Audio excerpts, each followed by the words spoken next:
आज आमे बनेबा बहुत बहुत पुष्टिकर खाद्य दलिया खेचुड़ी। बहुत टेस्टी लगी थाए दलिया खेचुड़ी। आउ जहाँ को बनेबा अति सहज मध्य। बड़ हुअंतु कि छोट हुअंतु दलिया खाइबा समस्तंक पई जरूरी, कारण एथिरे फाइबर, प्रोटीन्स, मिनरल्स भरी भरी की रही। रेसिपी को ट्राई कला परे भल लगिले प्लीज मो चैनल को सब्सक्राइब, लाइक, शेयर करने को भूली जिबेनी। नमस्कार, मु प्रीति पीएस किचन किंग रे आपन को सर्वप्रथमे स्वागत। देखंतु एठे मु गोटे बाउल दलिया नै छी, जहा को ओटमील भी कहा जाए। ये आपन को जे कोनोसी ग्रोसरी स्टोर रे मिल जिवो। मु एठे यूज करूछि पतंजलि दलिया। तो मु एठे गोटे बाउल दलिया नै छी 6 जण मेंबर को पई खिचुड़ी बनेबाकू। जण पिछा 3 चमच हिसाब रे दलिया नै छी। ताहले प्रथमे आमे याकू टिके भाजी नबा। आपण चाहिबे जदी टिके तेल बा घियो देकी भी भाजी पारिबे। दलिया को टिके भाजी नबा द्वारा दलियार बास्नाटा बहुत भला आसी थाए। आपण भी याकू आपणक डेली रूटीन ने शामिल करंतु, कारण ये बहुत हेल्दी हे थाए। देखंतु दलिया को मु एठे 2 रु 3 minute low to medium flame रे रोस्ट करनेली। पूरा हल्का यार कलर चेंज हेछि।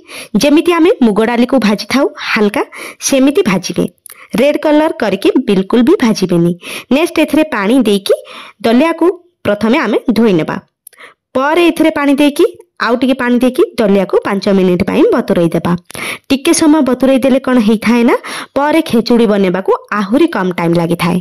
देखंतु एठे 5 मिनिट हेई जाइछि। दलिया बतर की टिके फुली फुली भी जाइछि। एबे आमे याको प्रेशर कुकर रे सिझेई नबा। ताहले नेक्स्ट प्रेशर कुकर रे दलिया को दे दबा। आउ दलिया को आहुरी अधिक हेल्दी करबा पाई ता सह एठे दे दबा किछि गाजर। मु एठे गोटे मीडियम साइज रो गाजर को एमिति काटी कि नै छी, ता सह गोटे कटा टमाटो भी नै छी। पर एथिरे 1/4 टीस्पून हळदी, 1/4 टीस्पून लूण को दे दबा। लूण हळदी हमकु पर ऐड करिवार अछि, सेथि पई एठे आमे कम दबा। आउ ग्रीन मटर आमे पर ऐड करबा, कारण ग्रीन मटर खूब जल्दी सिझी थाए। या सांगरे दे देले कोन हेई थाए ना, अधिक सिझी कि से पूरा फिटी जिवो, टेस्ट भी भला आसीबनी। नेक्स्ट एथिरे दे दबा पानी। जो गिनारे दलिया नहीं थिले सेई गिनारे 3 गिना पानी दबा, खाली दलियाटा भल भाबरे सिझिबा पाई। परे कंसिस्टेंसी देखिकी आहुरी पानी एथिरे ऐड करबा। पानी दे सारी की लीड देई मीडियम फ्लेम रे 2टा हुइसेल आसीबा पर्यंत बसै नबा। 2टा हुइसेल आसी जिबा परे जेते बेले प्रेशर कुकर रो जो प्रेशर से निजे रिलीज हेई जिवो, परे सावधान रे तार लीड को खोली नबा। देखंतु दलिया भल भाबरे सिझी जाइछि। खाली सिझिबा पाई एथिरे आमे पानी ऐड करथिले। एई टाइम रे यार कंसिस्टेंसी देखि के आमे पानी को ऐड करबा। दलिया एठे बहुत मोटा बहलिया अछि। यार मोटा बा थिकनेस कमेबा पाई मु एठे सेई गिनारे आउ 3 गिना पानी देबी। जदि आपण चाहिबे टिके बहलिया खेचुड़ी खाइबा को 2 गिना पानी नेबे। बस पानी दे सारला परे ग्रीन मटर को दे दबा। आउ गैस रो फ्लेम को पुणी थरे ऑन करके 2 मिनिट मीडियम फ्लेम रे बसै दबा।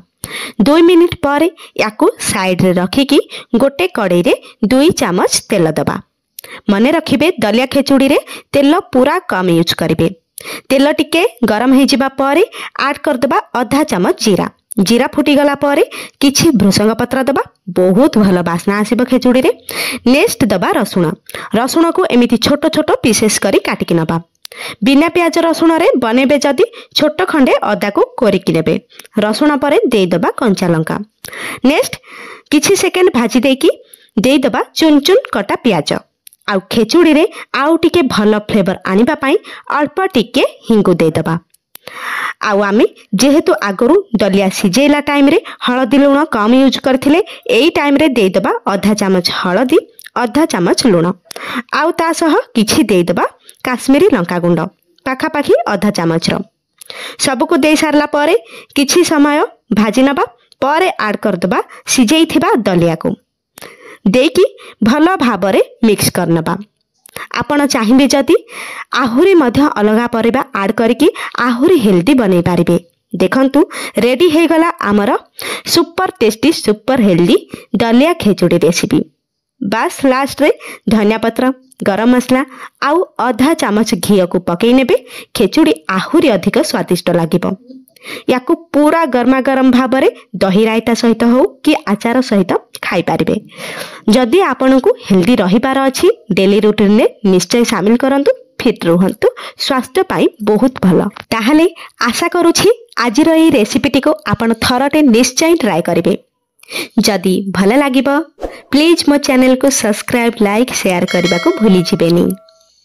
मु पुणी थरे आउ एक सुंदर रेसिपी नहीं आसीबी। से पर्यंत रहिली। नमस्कार। जय जगन्नाथ।